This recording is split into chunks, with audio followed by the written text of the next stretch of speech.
మధురం మధురం నీ వాక్యం నా త్రోవకు దీపం నీ వాక్యం. యేసు నామంలో మీకు శుభములు సమృద్ధిగా కలుగునుగాక. మధురం నీ వాక్యం అనే కార్యక్రమానికి స్వాగతం. ఈరోజు మనం నూతన నిబంధన గ్రంథములలో యేసు అనే అంశం 8వ భాగంగా పౌలు కొరింథీయులకు రాసిన 2వ లేఖలో యేసు అనే అంశాన్ని ధ్యానించుకుందామండి. మధురం మధురం నీ వాక్యం నా త్రోవకు దీపం నీ వాక్యం. ఈ 2వ లేఖలో యేసు ప్రభు విజయోత్సవముగా మనకి దర్శనమిస్తారు. In the second letter of Paul to the Corinthians, Jesus appears as the triumph, అంటే జయాన్ని ఇచ్చే దేవునిగా మనకి కనబడతారనమాట. ఈ 2 కొరింథీ 2వ అధ్యాయము 14వ వచనం జాగ్రత్తగా మనం చదువుదామండి. పౌలు అంటాడు, దేవునికి కృతజ్ఞతలు అన్ని వేళలా, ఎందుకంటే మమ్మల్ని ఈ సువార్త సేవలో ప్రతి చోట కూడా క్రీస్తును గూర్చిన జ్ఞానము అనే సువాసనలను చల్లుచు మమ్మల్ని క్రీస్తునందు విజయోత్సవముతో నడిపిస్తున్న దేవునికి కృతజ్ఞతలు అంటాడనమాట. ప్రతి స్థలంలో కూడా దేవుడు మమ్మల్ని ఎల్లప్పుడూ క్రీస్తుని గూర్చిన జ్ఞానము అనే సువాసనలను వెదజల్లుచు క్రీస్తునందు మాకు విజయోత్సవమును ఇచ్చుచున్న దేవునికి కృతజ్ఞతలు. విజయోత్సవం అంటే ట్రయంఫ్ అండి. ఎట్లా చెప్పాలంటే చూడండి, క్రికెట్లో మన ఇండియన్స్ గెలిచామనుకోండి, క్రికెట్ అవుతుంటే కొన్నిసార్లు రాత్రులలో క్రాకర్స్ కాలుస్తారు, పెద్దగా ఇంకా పండుగ చేసుకుంటారనమాట. ఎందుకంటే మన ఇండియా గెలిచిందని. కరెక్టే. అలాగే సువార్త బోధనలో పౌలు ప్రపంచమంతటా వెళ్ళి బోధిస్తాడండి. అంతటా అన్ని ఖండాలకి దేవుడు ఆయనను తీసుకొని వెళ్తారు. ఆయనలాగా సువార్త బోధించిన వాళ్ళు ఎవరూ లేరు. ఇంకా నూతన నిబంధన నేను చెప్పానో లేదో 3 భాగాలుగా చేస్తే 2 భాగాలు పౌలు రాస్తాడనమాట. 27 గ్రంథాల్లో 14 గ్రంథాలు ఒక వ్యక్తి చేత దేవుడు రాయించాడు. ఆదిలో ఎట్లా ఉన్నాడు? క్రీస్తు సంఘాన్ని హింసించాడు. కానీ యేసుప్రభు ఒక్కసారి దర్శించినప్పుడు యేసుప్రభు యొక్క శక్తిని ఆయన పొందుతాడనమాట. అపోస్తల కార్యాలు 9లో నూతన వ్యక్తిగా మారుతాడు. అలా దేవుడు మన పిల్లల్ని మనల్ని అభిషేకించాలండి. దేవునితో సంబంధం లేకుండా ఈ లోకంలో జీవించి దేవుడిచ్చిన ఈ యొక్క జ్ఞానాన్ని ప్రక్కకు పెట్టేసి ఊరికే దేవా ఇది చెయ్యి అది చెయ్యి, అది క్రిస్టియన్ లైఫ్ కాదండి. ఏది అడగకూడదు. మీరు మీ తండ్రి మీకేం చెప్పారో ఈ బైబిల్ గ్రంథంలో అది ఆయన హృదయం, దాన్ని పాటించాలి. అప్పుడు మనం ఆ రారాజుకి పిల్లలుగా, రాజులుగా, రాణీలుగా ఉంటామన్నమాట. విజయోత్సవంతో నడిపిస్తున్నాడంటండి. ఎక్కడికి వెళ్ళినా కూడా విక్టరీ అన్నమాట. ఎక్కడికి వెళ్ళినా మీరు చూస్తే మొదటి సువార్త ప్రయాణం రేపు నేను మ్యాప్ ద్వారా చెప్తా అండి. గలతీ పత్రిక అన్నమాట. గలతీలో అంటే ఆసియా మైనర్లో ఉన్న అన్ని పట్టణాలకి సువార్తను బోధిస్తాడు. అది మొదటి సువార్త ప్రయాణం అంటారనమాట. క్రీస్తు శకం 48, 49 ఈ 2 సంవత్సరాలు. అయితే అప్పుడు ఆయన సువార్త ప్రయాణంలో బర్నబాని, తర్వాత బర్నబా వాళ్ళ అక్క కొడుకు మార్కును కూడా తీసుకొని వెళ్తాడనమాట. సో వాళ్ళు పాఫో అనే ఒక ద్వీపానికి వెళ్తారండి. అపోస్తల కార్యాలు 13 అనమాట. అక్కడ వెళ్ళినప్పుడు అక్కడ మరి ఆ ద్వీపానికి పెద్ద ఆయన పేరు కూడా సెర్జియా పౌల్ అనమాట. అయితే అక్కడ ఒక మాంత్రికుడు ఉంటాడండి, ఎలిమాస్ అని. ఆ మాంత్రికుడు మంత్రశక్తుల చేత, ఇప్పుడు మన దేశం కూడా అలాగే ఉంది, మంత్రశక్తుల చేత ఆ యొక్క పాలకుడిని ప్రజల్ని బంధిస్తాడు. ప్రజలు ప్రతిదానికి ఆయనను అడగడం, ఇవి కట్టుకోండి, ఇవి కట్టుకోండి, తాయెత్తులు ఇది పెట్టుకోండి. మంత్రతంత్ర శక్తుల చేత ఆ ప్రజలందరూ బంధించబడి ఉంటారు. కానీ వాళ్ళకి తెలీదు ఈ మాంత్రికుడు ఏం చెప్తే అది చేస్తారు. అప్పుడు స్వస్థతలు జరుగుతున్నాయి, రోగాలు పోతున్నాయి, అభివృద్ధి వస్తుంది.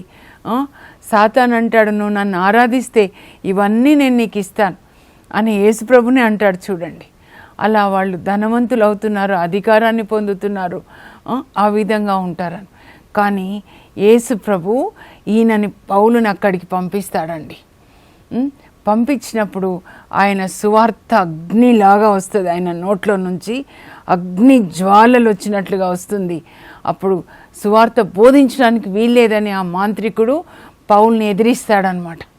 ఎదిరించినప్పుడు ఇంకా పౌలులో నుంచి అగ్ని ఎట్లా వస్తుందంటే, ఆ మాంత్రికుడిని చూసి అంటాడు, సైతాను పుత్రుడా, నీవు అన్ని రకములైనటువంటి కపటములతో నిండి ఉన్నావు.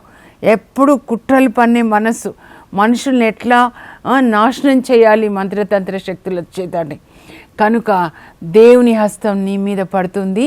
నీవు కొంతకాలము సూర్య వెలుగుని చూడకుండా గ్రుడ్డివాడవైందుగాక అనగానే ఆ మాంత్రికుడు గుడ్డివాడైపోతాడండి.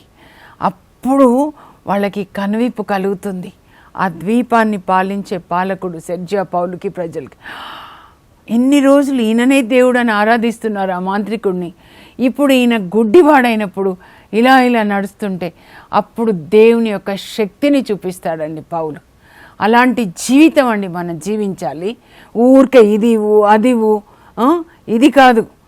మనం దేవుని పిల్లలుగా సైతాన్ రాజ్యాన్ని కూలద్రోసి దేవుని రాజ్యాన్ని కట్టాలి. అప్పుడు ఆ ద్వీపంలో వాళ్ళందరూ సెర్జియా పౌలు హృదయాన్ని దేవుడు తెరుస్తారనమాట. తెరిచినప్పుడు యేసుక్రీస్తుని గురించినటువంటి సువార్త బోధిస్తాడు. ఈ దేవుడు ఈ సృష్టికర్త, సృష్టిని సృజించాడు. కానీ మానవులు పుట్టుకతోనే పాపులు కనుక మన పాపముల కొరకు తన కుమారుడు యేసు ప్రభుని లోకానికి పంపించారు. దేవుని పిల్లలు ఎలా జీవించాలి, ప్రేమగా దేవుని మాటలు ఆజ్ఞలు పాటిస్తూ జీవించాలి. ఆయన శిలువ మరణం ద్వారా, ఆయన రక్తం ద్వారా మనందరికీ కూడా పాప క్షమాపణ. కనుక మనం ఆయన రక్తంలో కడుక్కోవాలి, పాపాలను ఒప్పుకోవాలి. ఆయన పరలోకం నుంచి వచ్చాడు, మనల్ని పరలోకానికి తీసుకొని వెళ్తాడు. ఈ శరీరం మట్టి కుండ, ఆత్మనే మనం, దేవుడు ఆత్మ అని చెప్పినప్పుడు ఆ ద్వీపంలో అందరూ ప్రభుని అంగీకరిస్తారండి పౌలు యొక్క ఈ అద్భుతం ద్వారా, సువార్త ద్వారా అన్నమాట. అంతగా దేవుడు పౌలుని వాడుకుంటాడండి. ఎంత 3 సువార్త ప్రయాణాల్లో ప్రపంచం అంతటా కూడా సువార్తని బోధించి ఆయన గలతీ పత్రిక రేపు మనం చూద్దాము. అక్కడ అంటాడు, నాకు ఈ సువార్త ఎవరు బోధించలేదు, దేవుడే నాకు బోధించారు, దేవుడే. అందుకే నేను మీకు ఇప్పుడు చెప్పేది నేను ప్రభు నుంచి పొందాను అంటాడు. మీరు ఇక్కడ ప్రభు భోజనాన్ని గురించి నిన్న చూసాం కదా మనము 1 కొరింథీ 11లో. నేను మీకు ఇప్పుడు ఏదైతే చెప్తున్నానో అది నేను ప్రభువు నుంచి పొందాను. తల్లి పాలు డైరెక్ట్గా బిడ్డలు తాగితే మంచి బలంగా ఉంటారు. బైబిల్ని మీరు డైరెక్ట్గా చదివితే బలంగా ఉంటారు. నేను చదివితే నేను బలంగా ఉన్నాను. అందువల్ల నాది వింటే మీకు విశ్వాసం వస్తుంది, కానీ మీకు బలంగా ఉండదు. మీరు చదువుకోండి, మీరు పాటించండి. ఇదిగో నేను ఈ మందుల సీసా వేసుకున్నాను, అందువల్ల నేను ఆరోగ్యంగా ఉన్నాను అని చెప్తే మీకు ఆరోగ్యం రాదు. మీరు కూడా వేసుకోవాలి, మీరు కూర్చొని చదవాలి, పాటించాలి. ఇది మూసివేసి ఉండడానికి కాదు. దేవుడు మనకి అన్ని భాషల్లో ట్రాన్స్లేట్ చేసి ఇచ్చింది. అంతేకాదు టీవీ ద్వారా వాక్యాన్ని బోధించేది టైంపాస్కి చూడడానికి కాదు. కొంతసేపు ఇది చూసి తర్వాత కొంతసేపు సినిమాలు, కొంతసేపు ఇది కూర్చొని ఛానల్స్ మార్చే వాళ్ళని చూస్తున్నా, మాస్ అయిపోగానే సినిమాలు అన్నమాట. అది కాదు, సీరియస్గా మీరు తీసుకోనండి. ప్రతి చోట ఇదే విజయోత్సవము అంటే ఇదే. ఇప్పుడు అర్థమైంది కదా. మంత్రతంత్ర శక్తులతో నింపబడిన ద్వీపంలో ఆ మంత్రతంత్ర శక్తుల్ని బంధించి యేసుక్రీస్తు సువార్తని బోధించి వాళ్ళందరూ యేసు ప్రభుని అంగీకరించేలాగా వాళ్ళతో కనెక్ట్ చేస్తాడండి. That is our machine. ప్రపంచం అంతటా వెళ్ళి సువార్తని బోధించండి అని మార్కు 16:15లో యేసు ప్రభు చెప్తే పౌలు అది చేస్తాడనమాట. అక్కడ వాళ్ళు ఇంకా విజయోత్సవం అన్నమాట, పండుగ చేసుకుంటారండి. ఆ ముగ్గురు కలిసి వెళ్తారు, దేవునికి వందనాలు చెప్తారు. ఆ ద్వీపం అంతా కూడా వందనాలు చెప్తారు. నిజమైన దేవుణ్ణి మేము తెలుసుకున్నాం. ఒక్క వ్యక్తి ఇక్కడ రావడం వల్ల ముగ్గురు వెళ్తారు, బర్నబా, పౌలు, తర్వాత మార్క్ అన్నమాట. చూడండి, దీన్ని విజయోత్సవం, ట్రయంఫ్, జయం. దేని మీద? సాతాను శక్తుల మీద, మంత్రతంత్ర శక్తుల మీద. ఇప్పుడు కూడా అలాగే ఉంది మన దేశం కూడా. మనం కూడా అలాంటి అగ్ని అభిషేకాన్ని పొందాలి. ఏలియా అగ్ని అభిషేకాన్ని పొంది ఆయన ఒక్క కార్మెల్ కొండ మీద ఆయన ప్రార్థన చేసి అగ్నిని దింపి పరలోకం నుంచి, అప్పుడు ఆ అద్భుతం ద్వారా బలి అంతా దహించి వేయబడినప్పుడు విగ్రహారాధన చేస్తున్నటువంటి ఆ ఇజ్రాయిల్ ప్రజలు దేవునితో కనెక్ట్ చేయబడతారండి. జెజబెల్ స్పిరిట్ని, బాలు ప్రవక్తల్ని సవాల్ చేశాడు. అది క్రైస్తవ జీవితం అంటే. పౌలులాగా మనం జీవించాలన్నమాట. విజయోత్సవము అనే దానికి ఇక్కడ నేను మీకు వివరణ ఇచ్చానన్నమాట. అయితే పౌలు మొదటి లేఖ రాస్తాడు కదండి 56లోనే, రెండవ లేఖ కూడా 56లోనే రాస్తాడనమాట. అప్పుడు కొరింథీ వాళ్ళకన్నమాట, మాసిడోనియా నుంచి రాస్తాడండి. మొదటి లేఖ రాసిన తర్వాత అక్కడ మరి కొన్ని రిపోర్ట్స్ తీసుకొని వస్తాడనమాట. తిమోతి ద్వారా పంపిస్తే ఇది ఒక గ్రూపు వాళ్ళు ఈయనని ఎగతాళి చేస్తున్నారనమాట. ఏంటి? ఆ పౌలుకి చాలా గర్వం, ఏదో ఒకటి అనడం అనమాట. వాక్యం మనం బోధిస్తుంటే మన ఆత్మలు రక్షణ పొందుతాయి, మనల్ని ఎంకరేజ్ చేసేవాళ్ళు ఉంటారు. సైతాన్ కూడా ఒక గ్రూపు మనల్ని క్రిటిసైజ్ చేయడానికి గ్రూప్ తయారు చేస్తాడండి. దేవుని పని జరిగింది అంటే తప్పకుండా ఒక గ్రూప్ ఉంటుంది అనమాట. ఆయన మన అపోస్తలుడా? ఆయనని ఎవరు అలా అపోస్తలుగా చేశారు? 12 మందిలో ఈయన ఉన్నాడా అని చెప్పి అన్నప్పుడు, అప్పుడు పౌలు ఈ లేఖను ఎందుకు రాస్తాడంటే, తాను నిజమైన క్రీస్తు యొక్క అపోస్తులుడను అని తన యొక్క సమర్థత, ఒక అపోస్తులునిగా తన యొక్క కెపాసిటీ, సమర్థతని, యోగ్యతని నిరూపిస్తూ ఈ లేఖను రాస్తాడు. కనుక దీన్ని అధికారిక పత్రిక అంటారు. నాకు అధికారం ఉంది, అపోస్తలునిగా నేను అధికారాన్ని పొందాను దేవుని నుంచి అని సమర్థించుకుంటాడు. సమర్థించుకొని ఈ లేఖ రాస్తాడనమాట.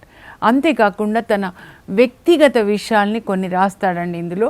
కనుక దీన్ని వ్యక్తిగత లేఖ, personal letter, it's and autobiographical letter అన్నమాట అని కూడా అంటారనమాట. ఎందుకు అంటారు? ఏం రాశాడు ఏంటి అని. ఫాల్స్ అపోజల్స్ కంటే నేనేం తీసిపోను అని 11వ అధ్యాయం అండి, మనం ఒకసారి చూద్దాము. 11వ అధ్యాయంలో పౌలు అపోస్తలునిగా శ్రమలు, బాధలు అని ఉంటుందన్నమాట. సో 22 నుంచి అట్లా మీరు చదివితే మెల్లగా చదవండి, దయచేసి కూర్చొని బైబిల్ చదివి రాయండి. ఏమంటాడంటే వాళ్ళు ఆ false apostles, is talking about false apostles అండి. యేసుక్రీస్తు యొక్క నిజమైన అపోజల్స్ గురించి కాదు, 12 మంది గురించి కాదండి ఆయన మాట్లాడేది. వీళ్ళు కొరింథీలో ఎవరైతే ఈయనని ఎగతాళి చేస్తారో వాళ్ళకి జవాబు చెప్తున్నాడు అనమాట. వాళ్ళు హెబ్రీలా అయితే నేను కూడా హెబ్రీయుడనే, వాళ్ళు ఇజ్రాయేల్ ప్రజల, నేను కూడా ఇజ్రాయేల్ ప్రజలనే, ఇంకా వాళ్ళు అబ్రహాం సంతత, నేను కూడా అబ్రహాం సంతతే, వాళ్ళు మరి కష్టపడి పనిచేస్తున్నారా, నేను వాళ్ళకంటే ఎక్కువ కష్టపడి పనిచేస్తున్నాను. అందరికంటే ఎక్కువ కష్టపడి పనిచేశాడండి పౌలు అన్నమాట. నేను యూదుల చేత 5 మార్లు 39 కొరడా దెబ్బలు తింటాడండి సువార్తని బోధించొద్దు అని. మరి రోమియుల చేత 3 మార్లు 39 కొరడా దెబ్బలు సువార్తని బోధించొద్దని బోధిస్తున్నప్పుడు, ఇంకా ఒకసారి రాళ్లతో కొట్టబడ్డాను లిస్త్రాలో. మొదటి సువార్త ప్రయాణం నేను రేపు చెప్తాను, మ్యాప్ తీసుకొని వచ్చి. ఆ లిస్త్రాలో అంటే తిమోతి వాళ్ళ ఊరు అన్నమాట. ఆయన సువార్తని బోధిస్తుంటే అపోస్తల కార్యాలు 14:49 ఉంటుందండి. ఆయనని వాక్యం బోధిస్తున్నప్పుడు వాళ్ళు ఆయనని ఈడ్చుకొని పోయి రాళ్లతో కొట్టి చచ్చిపోయేలాగా, చంపేలాగా కొట్టి, తర్వాత లిస్త్రా నుంచి బయటికి లాగి ఊరి వెలుపల శవాన్ని పడేసి వచ్చినట్టుగా వచ్చేస్తారండి. అయితే దేవుడు ఆయనని బ్రతికించుంటారు. అప్పుడు ఆ లిస్త్రాలో ఉన్న తిమోతి వాళ్ళ అమ్మమ్మ అనమాట, వాళ్ళ ఇల్లు అక్కడే, తిమోతి వాళ్ళ ఊరు అనమాట లిస్త్రా. వాళ్ళు మరి వాళ్ళ అమ్మమ్మకి చాలా దైవభీతి అండి, అమ్మకు కూడా. కాకపోతే తిమోతి వాళ్ళ నాన్న అన్యుడు అనమాట, గ్రీస్ దేశస్థుడు. వాళ్ళ ఇంటికి తీసుకొని వచ్చి పౌలుకి ఆ రాత్రి అంతా సేవ చేస్తాడండి. వాళ్ళ అమ్మమ్మ తర్వాత తిమోతి కూడా అనమాట. నాకు అలా అని ప్రేయర్ చేసుకుంటుంటే ఆయన దెబ్బలతోటి మరి రాళ్లతో కొట్టారు, ఎన్ని గాయాలు కదా. మరి వేడి నీళ్ళతో కాపుతూ మందు పెడుతూ ఇది తినండి అది తినండి, అమ్మతో పాటు తిమోతి కూడా సేవ చేస్తుంటే పౌలుకి ఎంత నచ్చాడంటే, నాతో వస్తావా నాన్న సేవ కంటే? ఓ తప్పకుండా వస్తాను. అప్పుడు తర్వాత రెండో సువార్త ప్రయాణంలో తిమోతిని కూడా తీసుకొని వెళ్తాడనమాట. తిమోతి నిన్న కూడా చెప్పాను కదా. మరి తర్వాత తిమోతిని ఆయన మొదటిసారి చెరసాల్లో ఉంటాడండి, క్రీస్తు శకం 60 నుంచి 62 అపోస్తల కార్యాలు చివరిలో అనమాట. అప్పుడు దేవుడు పౌలుతో మాట్లాడతాడు, నీవు ఇన్ని సంఘాలని స్థాపించావు, కానీ సంఘాలని నడిపించే నాయకులను ఇంకా నువ్వు ఏర్పాటు చేయలేదు, నియమించలేదు, అపాయింట్ చేయలేదు. అప్పుడు ఇంకా తిమోతిని ఎఫెస్ చుట్టూ ఉన్న సంఘాలకి బిషప్గా అపాయింట్ చేస్తాడనమాట. ఆ తర్వాతనే తిమోతికి లెటర్ రాస్తాడు, ఆ సంఘ అధిపతులు ఎట్లా ఉండాలి, ఒక సంఘ కాపరి ఎలా ఉండాలి, త్రాగుబోతుగా ఉండకూడదు, సంఘాన్ని నడిపించేవాళ్ళు, 2 భార్యలు ఉండకూడదు, ధనాశ ఉండకూడదు, మంచి పేరు ఉండాలి, పిల్లల్ని చక్కగా మంచి మార్గంలో నడిపించాలి, ఇవన్నీ కూడా ఉంటాయన్నమాట. అయితే ఇక్కడ పౌలు చెప్తూ ఉన్నాడు అనమాట, నేను ఎన్ని కొరడా దెబ్బలు తిన్నాను. ఇంకా ఓడ ప్రయాణం చేస్తుంటే ఓడలో 3 సార్లు ఓడ బద్దలవుతుంది, షిప్ రెక్ అవుతుంది. అప్పుడు ఒక్కసారి ఆ షిప్ రెక్ అయినప్పుడు ఒక లాగ్ దుంగ దొరుకుతుంది, ఇట్లా లాగ్ అంటారు, దాన్ని పట్టుకొని 24 గంటలు నీళ్ళల్లో ఉంటాడండి, ఒక పగలు ఒక రాత్రి. అలా అలా అలా ఈత కొట్టుకుంటూ ఈదుకుంటూ ఒడ్డుకి వస్తాడనమాట. మాల్టాకు కూడా చేరుతాడు చివరిలో, మీరు చూడండి. అలాంటి ప్రమాదం తర్వాత వరదల వలన, తర్వాత అడవుల్లో దొంగల వలన, అంటే దొంగలు వాళ్ళ దగ్గర ఉండేదే ఏమి ఉండదు, అది కూడా దొంగల వలన భయం, తోటి యూదుల వలన భయం అన్నమాట. తోటి యూదుల వలన అనేకమైన ఆపదలు వచ్చాయి నాకు. ఎప్పుడు పని రేయింబవలు పని, సువార్త పని. నాకెప్పుడు నిద్ర ఉండేది కాదు, తినడానికి తిండి ఉండేది కాదు, కట్టుకోవడానికి బట్ట ఉండేది కాదు. వీటన్నిటిని నాకు పెద్దగా ఏం బాధ అనిపించలేదు, కానీ నా వేదన ఏంటంటే దైవ సంఘంలను గూర్చిన వేదన నాకు ఎక్కువగా ఉంటుంది. మీలో క్రీస్తు రూపం ఏర్పడే వరకు ఒక తల్లి ప్రసవ నొప్పులతో బిడ్డను ఎట్లా కంటుందో ఒక్కొక్కరిని అట్లా కనాలని నాకు వేదన అంటాడు. అలాంటి వేదన అండి మనం కలిగి ఉండాలి. అది మనకు కావాల్సింది ఏంటంటే నశించిపోయే ఆత్మల పట్ల వేదన కలిగి ఉండాలన్నమాట, వినడానికి కాదండి. అలాంటి వేదన మనకి ఒక్క 1% అయినా ఇచ్చి కనీసం ఒక్క 100 మందినైనా పరలోకానికి తీసుకెళ్ళాలి. వాళ్ళతో బైబిల్ చదివించి వాళ్ళు దాన్ని పాటించేటట్లుగా దేవుడు పరిశుద్ధాత్మతో అభిషేకించేటట్లు, అదండి క్రైస్తవ జీవితం. ప్రపంచమంతటా వెళ్ళి సువార్తని బోధించండి అని గ్రేట్ కమిషన్ అంటారు. పరలోకానికి వెళ్తూ యేసుప్రభు మనకిచ్చిన ఆజ్ఞ, గొప్ప ఆజ్ఞ అన్నమాట. మత్తయి 28లో ఉంటుంది, 18-20 వరకు. అలాగే మార్కు 16-15లో ఉంటుంది. ఇంకా ఇందులో చాలా విషయాలు రాస్తాడండి. అయితే కొన్ని నేను మీకు చెప్తా అండి. 3వ అధ్యాయంలో ఏమంటాడంటే పౌలు 2వ వచనంలో, మా హృదయములందు వ్రాయబడి అందరూ చదవదగినది, అనుసరింపదగినది అయిన క్రీస్తు రాసిన పత్రిక మీరు అంటాడు. మీరు క్రీస్తు రాసిన పత్రిక అంటే పరలోకం నుంచి ఒక లెటర్ రాశారనమాట దేవుడు మనకి. ఆ లెటర్ ఎవరంటే మదర్ తెరీసా తల్లిని తీసుకోండి, అంతోని వారిని తీసుకోండి, హంగేరి ఎలిజబెత్ అమ్మని తీసుకోండి. ఒక్కొక్కరు దేవుడు లెటర్ రాసి ఈ లోకానికి పంపించారు. మీరు క్రీస్తు రాసిన పత్రిక, సైతాన్ రాసిన పత్రిక కాదు, పరలోకం నుంచి ఇదిగో యేసు ప్రభు ఇంత ప్రేమ అని చదువుకునే వాళ్ళకి ఆ ప్రేమను అందించాలన్నమాట. వాళ్ళు అనుభవించాలి. మీ ద్వారా యేసుక్రీస్తు ప్రేమని ఒక్కరైనా అనుభవించాలి. మీ ఇంట్లో నుంచి ప్రారంభించండి. అంతేకాని సైతాను యొక్క ద్వేషాన్ని, స్వార్థాన్ని కాదు అనుభవించాల్సింది. 3వ అధ్యాయంలో అది రాస్తాడండి. 4లో ఏమంటాడంటే, ఈ సువార్తని ఎవరు చదవరంటే ఇహలోక దైవం సైతాను ఎవరి కన్నులకైతే గుడ్డితనాన్ని కలుగజేశాడో, ఎవరి మనసులు చీకటితో నింపబడ్డాయో వాళ్ళు ఈ సువార్తలో ఉన్న యేసుప్రభు వెలుగుని చూడలేరు. మనసులో చీకటి అంటే లోక ఆశలు అన్నమాట. కన్నులలో కూడా అంతే చీకటి, లోక ఆశలు. లోకంలో ఉన్న వాటిని చూస్తుంటే కంటి పొరలు ఇచ్చేస్తాడు సైతాన్. పొరలు తీయించుకుంటారు కదా, పరిశుద్ధాత్మదేవుడు తీస్తాడు. పౌలుకి కంటి పొలుసులు రాలిపోతాయి. యేసుప్రభు దర్శించిన తర్వాత అపోస్తల కార్యాలు 9:18 ఆ కంటి పొలుసులు రాలిపోయి ఈ మనస్సులో చీకటి, ఈ లోక ఆశలు, అలాంటి వాళ్ళకి ఈ బైబిల్ వాళ్ళు చదవలేరండి. ఎందుకంటే ఇక్కడ పొరలు వచ్చాయి, ఇక్కడ చీకటి. కానీ యేసుప్రభు వెలుగు ఎప్పుడైతే దర్శిస్తారో అప్పుడు సువార్తను చదువుతారు, మేము చెప్పేది వింటారు అని. ఏమంటాడంటే, మేము ఈ మట్టి పాత్రలు, ఈ శరీరం మట్టి పాత్రల్లో ఆధ్యాత్మిక సంపద కలవారమైన మేము మట్టి పాత్రలు. ఈ ఆధ్యాత్మిక సంపదని వాళ్ళు కలిగి ఉన్నారండి పౌలు. కనుక మనం కూడా కలిగి ఉండాలి, పౌలులాగా ఉండాలి అనే మనకి పౌలు లేఖల్ని పెట్టారనమాట, మనం అనుసరించాలి అని. ఈ ఆధ్యాత్మిక సంపద కలిగిన మేము మట్టి పాత్ర, శరీరం మట్టి పాత్ర, మట్టిలోకి వెళ్ళిపోతుంది, మట్టి కుండ ఇది. కనుక ఆధ్యాత్మిక మన ఆత్మలో ఈ ఆధ్యాత్మిక సంపద ఉండాలన్నమాట. తండ్రి, కుమార, పరిశుద్ధాత్మలు అంటే పాత నిబంధన తండ్రి, 4 సువార్తలు యేసు ప్రభు, అపోస్తల కార్యాల నుంచి పరిశుద్ధాత్మ, ఈ 3 త్రియేక దేవుని ఆలయంగా మన దేహం ఉండాలి. ఇది ఈ నూతన నిబంధన ఏంటంటే మన దేహమే దేవుని ఆలయం. సొలొమోన్ రాజులాగా మట్టి గోడలతో కట్టించింది కాదనమాట. ఆ తర్వాత 5లో ఏం చెప్తాడంటే తీర్పుని గురించి చెప్తాడండి, తుది తీర్పు అన్నమాట.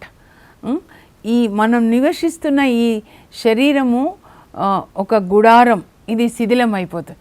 4లోనేమో మట్టికుండ అన్నాడు, 5వ అధ్యాయానికి వచ్చేసరికి దీన్ని గుడారం అన్నాడు. గుడారం అంటే ఏంటండి? టెంపరరీ హౌస్, తాత్కాలిక గుడారం, ఇల్లు అన్నమాట. ఇజ్రాయేల్ ప్రజలు ఎడారిలో నడుస్తుంటే సాయంకాలం అయ్యేసరికి గుడారం వేసుకుంటారు, మళ్ళీ దాన్ని చుట్టేసి మళ్ళీ ప్రయాణం అన్నమాట.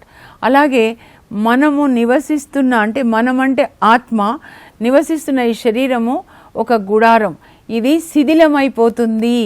అప్పుడు మనకి దేవుడు మహిమ శరీరాన్ని ఇస్తాడు. అప్పుడు ఆ మహిమ శరీరంతో మనం దేవుని సన్నిధిలోకి వెళ్తాం.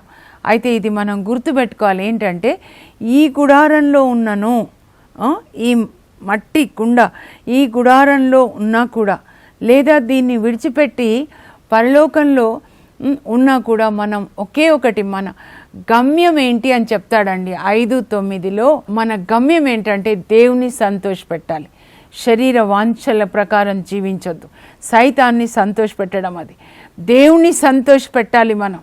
Weather we live here in this body or whether we stand before God in heaven, our goal should be to please God always. ఇదొక్కటే మన జీవితానికి గమ్యం, దేవుని సంతోషపెట్టాలి, ఆయన చెప్పిన ఆజ్ఞలు చదివి దాన్ని పాటించాలన్నమాట. లేకపోతే మనందరం న్యాయ విచారణకై దేవుని ఎదుట అగపడాలి. 5:10లో చెప్తున్నాడు, ప్రతి ఒక్కరూ కూడా ఒక జడ్జిమెంట్ డే ఉంటుంది, దేవుని ఎదుట నిలబడాలి. నీ బర్త్డే, మ్యారేజ్ డే ఎట్లా ఉంటాయో, డెత్ డే, అలాగే జడ్జిమెంట్ డే ఉంటుంది. అప్పుడు ఈ శరీరంలో ఉన్నప్పుడు నువ్వు చేసిన ప్రతి ఒక్క క్రియకి దేవునికి జవాబు చెప్పాలి. మన కొరకు అని చెప్పి 15లో ఏమంటాడంటే, మన కొరకు తన ప్రాణాన్ని త్యాగం చేసిన క్రీస్తు కొరకు ఇప్పుడు మనం ఆయన కొరకు జీవిద్దాము. ఆయన మన కొరకు తన ప్రాణం ఇచ్చాడు, మనం ఆయన కొరకు పౌలులాగా జీవిద్దాం. ప్రార్థన చేసుకుందాం. పరలోకపు మా తండ్రి, మీ పరిశుద్ధ నామమునకు స్తోత్రం కలుగును గాక. ప్రభా, పౌలు ఎట్లా మీ కొరకు జీవించి నాయన పాఫో అనే దీవికి వెళ్ళినప్పుడు మంత్రతంత్ర శక్తుల నుంచి ఆ ద్వీపం యొక్క పాలకుడిని, ప్రజల్ని విడిపించి క్రీస్తుతో కనెక్ట్ చేసి దేవుని యొక్క రాజ్యంలోనికి వాళ్ళందరినీ తీసుకొని వచ్చాడు ప్రభా. నేను మీకు అధికారం ఇస్తున్నాను. ఇర్మియా 1:10 చెప్పారు, రాజ్యముల మీద అధికారం ఇస్తున్నాను, వాటిని కూలద్రోయడానికి కట్టడానికి అని చెప్పి. సైతాన్ రాజ్యాన్ని కూలద్రోసి ప్రతి ఒక్కరిలో కూడా దేవుని రాజ్యాన్ని కట్టడానికి పౌలు లాంటి అగ్ని అభిషేకాన్ని మాకు దయచేయండి ప్రభా. మేము ఇదిగో ఈ గుడారం లాంటి శరీరంలో ఉన్న దీన్ని విడిచి పరలోకంలో మీ సన్నిధిలో ఉన్నా కూడా మిమ్మల్ని సంతోషపరచవలెనని, అది ఒక్క గమ్యం, ఆ గోల్ మాత్రమే మాకు ఉండేటట్లుగా అగ్ని అభిషేకాన్ని దయచేయండి ప్రభా. పరలోకాన్ని తెరవండి నాయన. ఆయా మా హృదయాల్ని మండించండి ప్రభా. యేసయ్య ఎమ్మావు మార్గంలో మీరు లేఖనాల్ని వివరిస్తున్నప్పుడు ఆ ఇద్దరి శిష్యుల యొక్క హృదయాలు అగ్నితో మండాయి అని రాయబడి ఉంది ప్రభా. అగ్నితో మండించండి, కదిలించండి ప్రభా. యేసు నామంలో అడుగుచున్నాం తండ్రి, ఆమేన్. పౌలు ఏలియా లాంటి అగ్ని అభిషేకాన్ని దేవుడు మీకు ఇచ్చి దేవుణ్ణి సంతోషపరచడానికే జీవించడానికి దేవుడు మీకు కృపను దయచేదురుగాక. God bless you. Have a blessed day.